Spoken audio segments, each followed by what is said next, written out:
tape measures, power tools, mallets, all of those techniques are in the past. Hi, I'm Mark, and if you or a loved one are struggling to build a Lego city, I have the solutions for you. Call now. Man, why would someone need a stupid service like... What are you doing?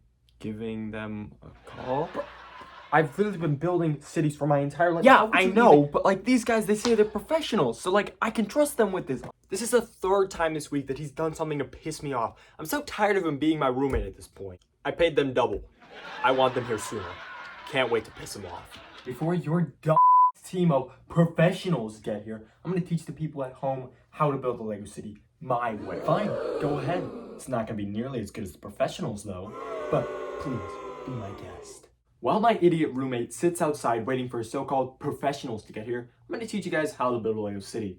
Kind of the basics. This is just part 1, so stay tuned for part 2 and part 3 in the future where I get a little bit more advanced. Let's get into the starting point. The first thing to go over is size. And I'll say one thing with a Lego city, size doesn't matter. Size doesn't matter? No. The last girl I was talking to told me mine was too small. You sure she wasn't talking about something else? Yeah, of course she was talking about a Lego city. What else would she be talking about? Now, my city is built on 3 different tables, and that's a pretty big space to cover with Lego, and obviously not everyone has that amount of space. I've seen tons of different sizes of city, whether or not you have 1 table, 2 tables, 3 tables, a bunch of shelves. However you want to do it, you can. Lego City is all up to your own imagination. Now let's talk about the next step, and this is having a vision for your city. And this was the biggest mistake I made because I never actually planned out my city. It was all kind of thrown together over multiple years, and that just kind of formed a mess. So let me show you some of the mistakes I have in my city that could have been fixed if I had planned ahead of time. Now there's quite a few mistakes in my city, but one of the most notable is this here. Notice this big space of gray. That really shouldn't be there. The goal for this section was to have the buildings cover the entire tunnel. But obviously, because I didn't plan out my space wisely, we had that problem. Now another big section that's messed up in my city is actually behind these buildings, where you can see there's just a giant piece of exposed wood, which we'll get into using things like that in a future video. But obviously, if I had planned out ahead of time, I probably could have utilized both of these spaces so much better, and I hope in the future I'll be able to do so. Now, a vision can be as simple as a small sketch, just even laying out base plates and things like that, but actually having an idea before you put the full things in is a great step to making your city so much better than mine even. Now that you have a vision in mind, you can get to step 3, which is placing those buildings. A lot of people are going to be using modulars, but if you aren't, that's okay. My recommendation for those of you not using modulars is to build all of your things on base plates so you can work within the 32 by 32 stud sections like the modulars. Now, a lot of people in the Lego community use what's called the mill system, which includes stacking a base plate with bricks and then tiling it off, and then building your modular on that. But that can take a lot of time and parts. I use a much more simple system in order to get this done, and it costs only a few bucks. I get these pieces of brick tape off of Amazon. They go for about $5 to $10, which is in a 4-pack and you get tons. So I bought maybe about 3 in my time and I've able to accomplish this whole city.